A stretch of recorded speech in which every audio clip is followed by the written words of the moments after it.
다 함께 사도신경으로 우리의 신앙을 고백하며 예배를 시작하겠습니다. 나는 전능하신 아버지 하나님 천지의 창조주를 믿습니다. 나는 그의 유일하신 아들 우리 주 예수 그리스도를 믿습니다. 그는 성령으로 잉태되어 동정녀 마리아에게서 나시고 본디오 빌라도에게 고난을 받아 십자가에 못 박혀 죽으시고 장사된 지 사흘 만에 죽은 자 가운데서 다시 살아나셨으며 하늘에 오르시어 전능하신 아버지 하나님 우편에 앉아 계시다가 거기로부터 살아있는 자와 죽은 자를 심판하러 오십니다. 나는 성령을 믿으며 거룩한 공교회와 성도의 교제와 죄를 용서받는 것과 몸의 부활과 영생을 믿습니다. 아멘.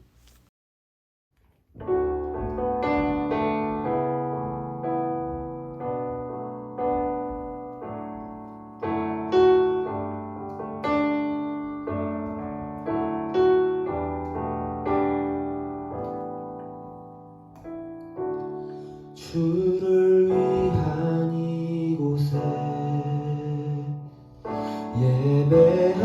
예배하는 자들 중에 그가 찾는 이 없어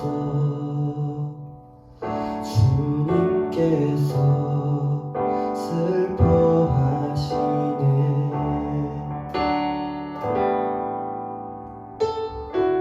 주님이 찾으시는 그 한 사람 그의 배자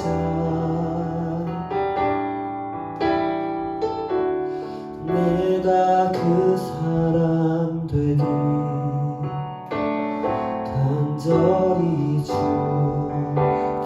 예배하네.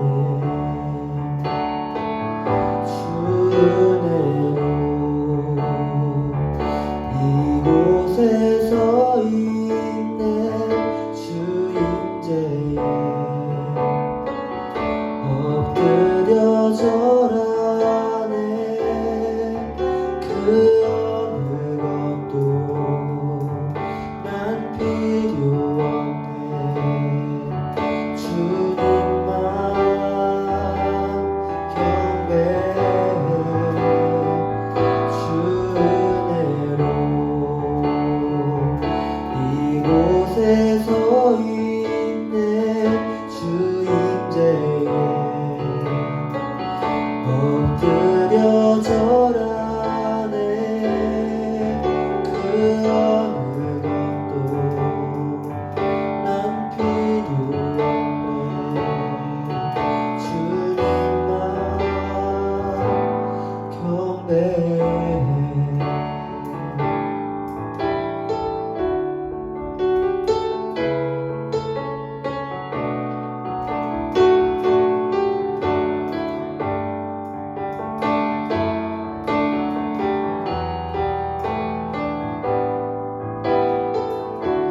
주를 위한 이곳에 예배하는 자들 중에 그가 찾는 이 없어 주님께서 슬퍼하시네.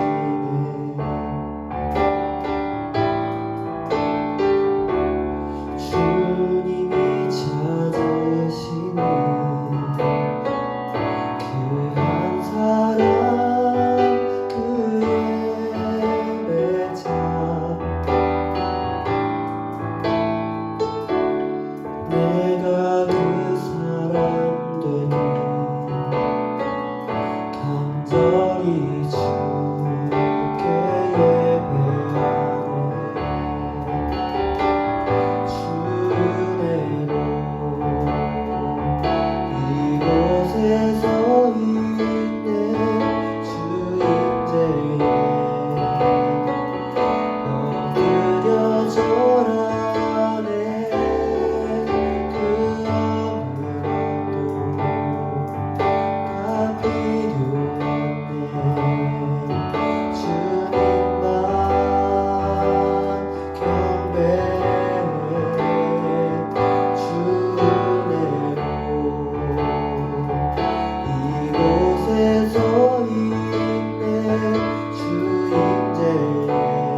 오 주님 당신은 내 삶 구석구석까지 감찰하시며 나를 응원하시는 분 내 길을 밝혀서 영원한 생명의 길로 인도하시며 나를 영영하시는 분 오 주님 당신은 내 삶 구석구석까지 감찰하시며 나를 응원하시는 분 내 길을 밝혀서 영원한 생명의 길로 인도하시며 나를 영영하시는 분 크고 작은 갈등을 겪곤 하지만 항상 결국 당신을 선택합니다. 나의 유일한 고백의 대상은 오직 아름다운 당신뿐입니다. 나의 유일한 고백의 대상은 오직 아름다운 당신뿐입니다. 나의 예배를 받으소서 홀로 영광을 받으소서 주여 나의 주여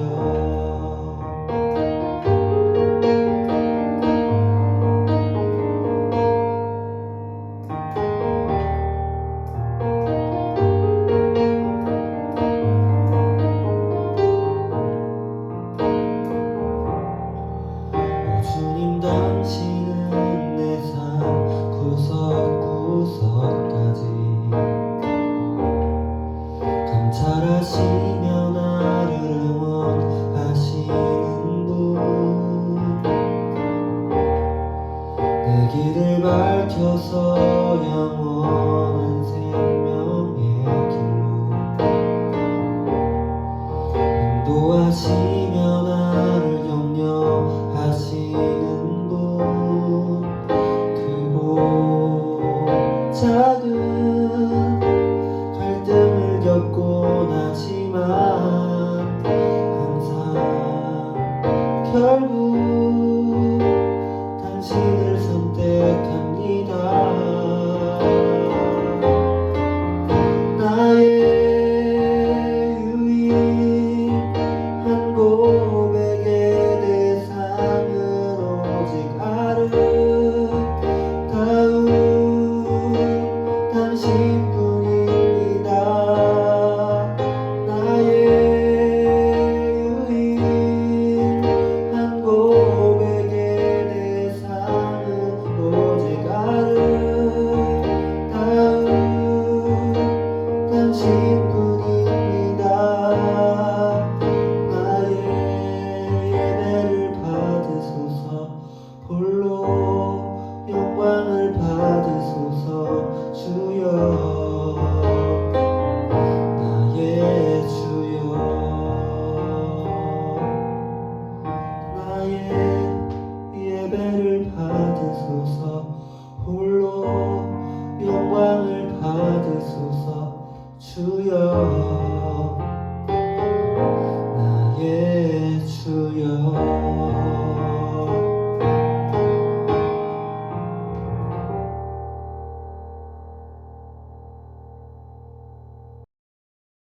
봉헌 찬양 나의 맘 받으소서 함께 찬양하며 준비하신 예물 하나님께 올려드리겠습니다.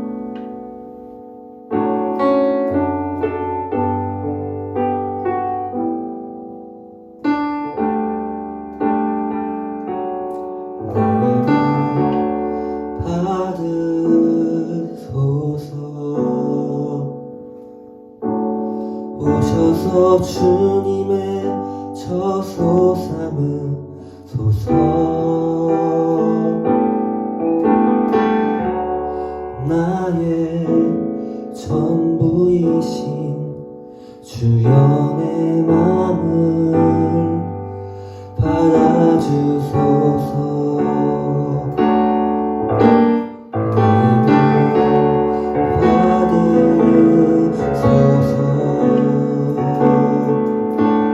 오셔서 주님의 저소 삼으소서.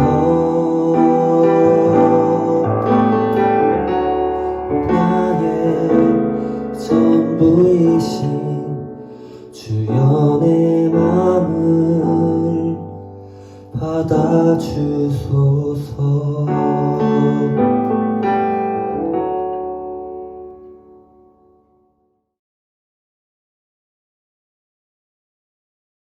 오늘 예배를 위해서 우리 함께 기도하겠습니다. 사랑의 하나님, 감사합니다. 오늘도 우리를 예배의 자리로 불러주신 은혜에 참 감사드립니다. 주님, 우리가 지난 한 주간의 삶을 돌아봅니다. 주님께서는 우리에게 사랑을 나타내며 살아라 말씀하셨지만 우리의 지난 한 주간의 삶은 나를 나타내기에 바빴고 이기적인 모습들이 있었음을 고백합니다. 주님, 주님의 은혜를 더하여 주셔서 용서하여 주시옵시고 다음 한 주간을 살아갈 때 주님의 뜻대로 살아갈 수 있도록 인도하여 주시옵소서. 또 오늘 예배를 통해서 귀한 말씀 들려주셔서 그 말씀대로 살아가며 하나님의 뜻을 나타내며 살아갈 수 있는 축복된 성도의 모습으로 주님 우리를 인도하여 주시옵소서. 또 부족한 중에 드리는 예물들이 있습니다. 주님 기쁘게 받아주시고 이 예물들을 통하여서 하나님의 뜻이 이 땅에 실현될 수 있도록 축복하여 주시옵소서. 또 어렸을 때부터 주님께 드리는 훈련을 통해서 모든 주권이 하나님께 있음을 믿음으로 고백하는 우리가 될 수 있도록 인도하여 주시옵소서. 사랑이 많으신 예수님의 이름으로 기도드립니다. 아멘. 오늘 우리에게 주시는 하나님 말씀은 마가복음 6장 14절에서 20절까지 말씀입니다. 함께 읽겠습니다. 이에 예수의 이름이 드러난지라 헤롯 왕이 듣고 이르되 이는 세례 요한이 죽은 자 가운데서 살아났도다. 그러므로 이런 능력이 그 속에서 일어나느니라 하고 어떤 이는 그가 엘리야라 하고 또 어떤 이는 그가 선지자니 옛 선지자 중에 하나와 같다 하되 헤롯은 듣고 이르되 내가 목벤 요한 그가 살아났다 하더라. 전에 헤롯이 자기가 동생 빌립의 아내 헤로디아에게 장가든 고로 이 여자를 위하여 사람을 보내어 요한을 잡아오게 가두었으니 이는 요한이 헤롯에게 말하되 동생의 아내를 취한 것이 옳지 않다 하였음이라. 헤로디아가 요한을 원수로 여겨 죽이고자 하였으되 하지 못한 것은 헤롯이 요한을 의롭고 거룩한 사람으로 알고 두려워하여 보호하며 또 그의 말을 들을 때 크게 번민을 하면서도 달갑게 들음이로라. 아멘.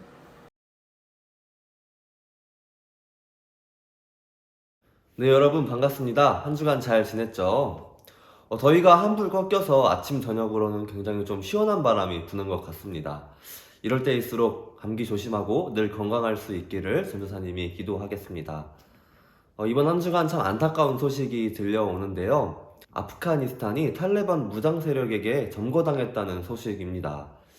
그 시민들은 이 폭력 앞에서 두려워 떨고 있으며 또 여성들은 인권이 보장받지 못하는 이 실질적인 생존의 문제 앞에서 서 있었다는 것인데요. 모든 생명은 존중되어야 할 줄로 믿습니다. 한 생명 한 생명이 천하보다도 귀하다고 하죠. 함부로 대해도 괜찮은 사람이 한 사람도 없는 것입니다.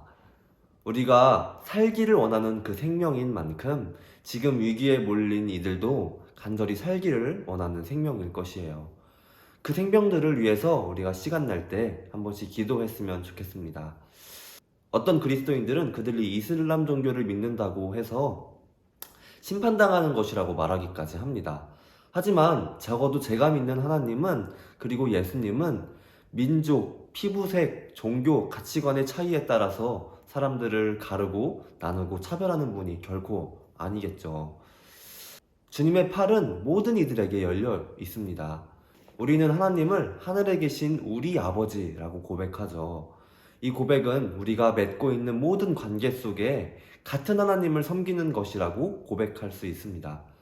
우리가 성실하게 우리 아버지라고 고백할 때 우리는 더 이상 가르고 편가를 수 없는 것이겠죠.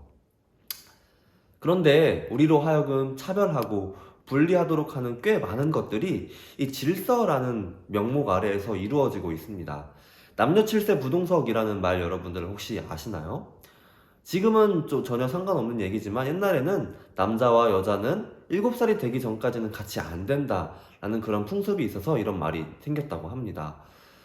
그러나 이 옛날에는 이 차별적인 문화가 그들의 삶을 지키는 어떤 질서의 한 반복이었을 것이에요. 이런 질서를 깨트리는 이들은 이런 불합리함에 목소리를 내는 자들이었겠죠. 성경에서 등장하는 이 예언자들은 이런 질서 같은 것들을 뒤흔드는 자들이었습니다. 이 질서라는 명분으로 백성들의 삶을 억압하고 착취하는 그런 권력과 맞서 싸웠던 것입니다.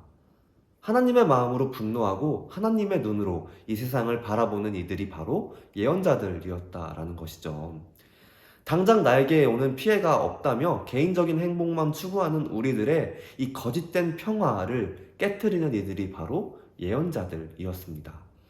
하나님의 나라를 위해 책임을 다하는 성도가 될 것을 요구하는 이들이었죠. 오늘 본문에서 이 헤롯 안티파스가 말하는 이 세례자 요한은 성서시대의 어쩌면 가장 마지막 예언자일 수도 있겠어요. 털옷을 입고 메뚜기와 석청을 먹던 사람, 광야에서 생활하며 포근한 잠자리와 이 맛있는 먹거리를 포기한 그런 사람이었죠. 이렇게 가진 것이 없고 또 지킬 것이 없었기 때문에 누구의 눈치를 보지 않고 오직 하나님의 말씀을 담대하게 전할 수 있는 사람이었죠. 그렇기 때문에 당시 유대인들 중에서 누구도 함부로 하지 못했던 이 바리새인들과 사두개인들을 향해서 독사의 자식들이라며 직언을 날릴 정도로 굉장히 직설적인 사람이었습니다. 그렇게 물불 가리지 않고 불의한 이들을 보면 직언을 하던 이 요한은 당시 갈릴리 지방의 통치자였던 헤롯 안티파스가 그의 형제 헤롯 빌립보의 아내 헤로디아를 아내로 맞이하는 일을 신랄하게 꾸짖다가 처형당하고 말았습니다. 그런데 사실 이 세례자 요한이 꾸짖은 것은 이 헤롯 안티파스의 불륜 그 자체가 아니었습니다. 그들의 스토리를 보면 조금 좀 정치적인 관계가 엮여 있는 것을 알 수 있습니다. 이 헤롯 가문은 순수한 유대인 혈통의 가문이 아니었어요. 먼저 이 헤롯 안티파스가 속해 있던 이 헤롯 가문은 이두메 출신이에요. 이 이두메인이라는 것은 에서의 후예 이 에돔 족속과 유대 여인 사이에서 태어난 족속인데요. 그렇기 때문에 이 유대인들은 이 이두메인들을 굉장히 무시했어요. 순수한 혈통이 아니라는 이유였겠죠. 당시 유대의 지역을 다스리던 이 헤롯 대왕, 이 막대한 비용을 들어서 이 성전을 수리했던 걸로 보아하면 굉장히 이 신앙심 때문이라는 것보다는 굉장히 유대인들의 환심을 사기 위했던 것으로 보여집니다. 이 불륜의 여인 헤로디아는 이 헤롯 대왕의 손녀인데요. 헤로디아도 알고 보면 굉장히 좀 불행한 여인이에요. 삼촌이었던 헤롯 2세와 결혼을 했는데요. 그런데 이 헤롯 2세가 반역에 연루되었다라면서 처형당하게 되고 맙니다. 그래서 한순간에 이 헤로디아는 과부가 되고 말아요. 그리고 나중에 이 다른 삼촌인 헤롯 빌립 1세와 재혼하였습니다. 그런데 얼마 지나지 않아서 이 헤로디아는 그와 이혼한 후에 오늘 갈릴리의 영주인 헤롯 안티파스와 결혼을 했던 것이죠. 결혼을 총 3번 한 거예요. 첫 번째 남편은 반역죄로 죽게 되었고, 두 번째 남편은 어딘가 마음에 들지 않아서 이혼하였고, 오늘 세 번째 남편이 바로 헤롯 안티파스인 것이죠. 그들은 서로 원하는 것이 있었습니다. 이 헤롯 안티파스는 헤로디아의 왕가, 곧 할아버지가 헤롯 대왕이니까 그 가문의 어떤 이득을 보고 싶었던 것 같아요. 반면에 이 헤로디아는 이 헤롯 안티파스가 이 헤롯 대왕의 뒤를 이을 그런 대왕이 될 자질이 보이니까 왕비가 되고 싶은 마음에 둘이 결혼을 하게 된 것이죠. 이렇게 세례자 요한은 수단과 방법을 가리지 않고 성공하려는 이런 권력욕의 비참함을 너무나도 잘 알고 있었습니다. 그렇게 얻게 된 권력은 사실 백성들의 삶을 윤택하게 하고 백성들의 보호를 해주는 울타리가 되기보다는 백성들을 고통 속으로 밀어넣기만 하겠죠. 요한은 바로 그런 권력의 속성을 신랄하게 비판했던 것입니다. 여러분, 불의한 권력자들이 가장 두려워하는 것이 무엇일까요? 바로 잠잠했던 백성들이 목소리를 내기 시작하는 것입니다. 아무것도 모른 채 자신들의 권력에 굴복하던 그 백성들이 조금씩 불합리함을 느끼고 하나둘씩 자신들의 목소리를 다시 찾기 시작하는 것을 가장 두려워할 거예요. 이 세례 요한은 그 백성들을 일깨워주는 불씨 역할을 했습니다. 그들의 눈을 뜨게 하는 사람이었던 것이죠. 그러니 이 헤롯 안티파스는 이 세례 요한을 꼭 죽여야만 했어요. 그의 죽음은 어쩌면 굉장히 정해진 것이나 마찬가지였습니다. 헤롯 안티파스는 이 세례자 요한을 처형한 후에 한숨 돌렸을 거예요. 그 귀찮은 자식을 제거했으니 이제 떠지기 시작했던 백성들의 눈은 다시 감길 것이고 또 커져가던 목소리는 다시 희미해져 가겠구나 라면서 굉장히 안도의 한숨을 쉬었을 거예요. 그런데 얼마 지나지 않아 예수님에 대한 소문이 들려오기 시작합니다. 이 갈릴리 지방에 있는 어부들과 농부들 사이에서 예수님에 대한 이야기가 바람처럼 빠르게 번져가고 있고 사람들이 그를 메시아로 여긴다는 사실이 헤롯 안티파스에게 보고되었던 것이죠. 심지어 사람들은 예수를 억울하게 죽임당한 이 세례자 요한의 화신이라고까지 말합니다. 또 어떤 이들은 이스라엘 백성들이 가장 존경하는 엘리야 예언자가 다시 재림하였다라고 말하기도 하고 또 어떤 사람들은 옛날 이스라엘 백성들을 일깨워 주었던 예언자들 중에 한 명이라고까지 말하게 하죠. 그런데 이 증언들이 어디선가 많이 들어본 증언인데요. 바로 가이사랴 빌립보 지역에서 예수님께서 제자들에게 나를 누구냐 하느냐고 물으셨을 때 제자들이 했던 대답과도 같습니다. 헤롯 안티파스는 이 예수에 대한 소문을 듣고 다시 두려워지기 시작했어요. 자신의 권력이 흔들릴 기미가 보이자 굉장히 불안했던 것이죠. 내가 목을 벤 요한이 다시 살아났구나 하고 말할 수밖에 없었던 거예요. 이 정의롭지 못하게 차지했던 그 권력은 이렇게 연약한 모습을 보이게 됩니다. 헤롯 안티파스 안에 있던 그 두려움이 드러나게 되고 마는 것이죠. 이 권력을 쥐고 있기는 하지만 언제든 빼앗길지 모른다는 그 두려움, 불안함 때문에 가진 것이 있지만 자유하게 살아가지 못합니다. 이 가진 것이 있지만 가난하게 살아갈 수밖에 없는 것이겠죠. 하지만 우리 주님께서는 진리가 너희를 자유하게 할 것이라고 하십니다. 진리는 곧 하나님인데요. 하나님 안에 있는 영혼, 하나님과 연결된, 하나님의 마음과 연결되어 있는 그 사람은 이런 두려움에 사로잡힐 수 없는 것이겠죠. 그래서 요한은 이렇게 말합니다. 요한일서 4장 18절 말씀인데요. 사랑 안에 두려움이 없고 온전한 사랑이 두려움을 내쫓나니 두려움에는 형벌이 있음이라. 두려워하는 자는 사랑 안에서 온전히 이루지 못하였음이니라. 아멘. 예수님께서는 언제나 두려움 속에 떠는 우리를 위해서 이 땅에 사랑으로 오신 분입니다. 이 세상을 너무나도 사랑하셨기 때문에 두려움 없이 이 십자가의 길을 걸으셨습니다. 사즉생 필즉사라는 말이 있죠. 죽으려고 나아가면 살고 살려고 발버둥치면 죽는다라는 말입니다. 사랑은 자신을 남에게 내어주는 능력입니다. 이 사랑을 자신에게 집착하는 데에 사용한다면 비참한 인생을 살고 말겠죠. 자신이 가진 사랑을 이 남에게 내어줄 때 우리는 두려움 없이 자유하게 되지만 내가 가진 사랑을 나 혼자 누리려고 한다면 두려움 속에 갇힌 영혼이 되고 말 것입니다. 바로 오늘 본문에 등장하는 헤롯 안티파스처럼 말이죠. 여러분, 우리는 지금 어떻게 살아가고 있나요? 자유함을 누리며 살아가고 있나요? 두려움 없이 살아가고 있나요? 오늘 말씀을 함께 나누는 저와 여러분이 이 예수님이 주시는 그 사랑을 마음에 품으며 이 세상을 참 자유하게 살아갔으면 좋겠습니다.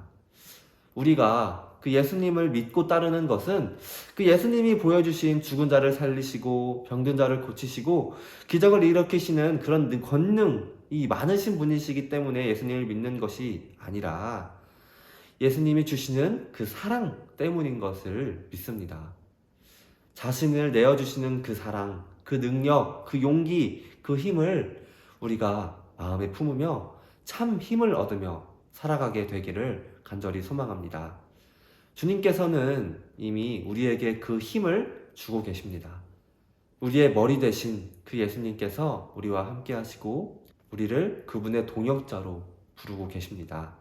그러니 두려워하지 말고 주눅들지 말고 당당하게 사랑과 평화의 길을 걷는 저와 여러분이 되기를 간절히 소망합니다. 이번 한 주도 그 주님 주시는 사랑과 힘을 얻어서 하나님의 뜻대로 하나님의 사랑을 품어내며 살아가기를 간절히 소망합니다. 아멘. 사랑의 하나님, 오늘도 우리에게 귀한 주님의 말씀 들려주시니 감사합니다.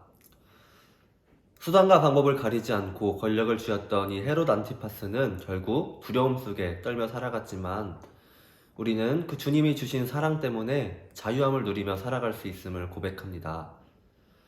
자신을 내어주시는 그 사랑, 그 힘, 그 용기를 우리가 마음에 품고 우리도 남에게 우리를 자신을 내어주며 참 사랑을, 참 자유함을 살아낼 수 있도록 주님 우리와 함께하여 주시옵소서.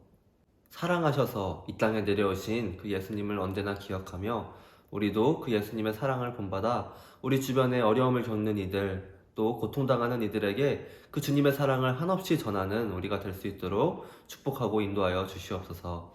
사랑이 많으신 예수님의 이름으로 기도드립니다. 아멘. 주님 가르쳐 주신 기도로 오늘 예배를 마치겠습니다. 하늘에 계신 우리 아버지여, 이름이 거룩히 여김을 받으시오며 나라가 임하시오며 뜻이 하늘에서 이루어진 것 같이 땅에서도 이루어지이다. 오늘 우리에게 일용할 양식을 주시옵고 우리가 우리에게 죄 지은 자를 사하여 준 것 같이 우리 죄를 사하여 주시옵고 우리를 시험에 들게 하지 마시옵고 다만 악에서 구하시옵소서. 나라와 권세와 영광이 아버지께 영원히 있사옵나이다. 아멘.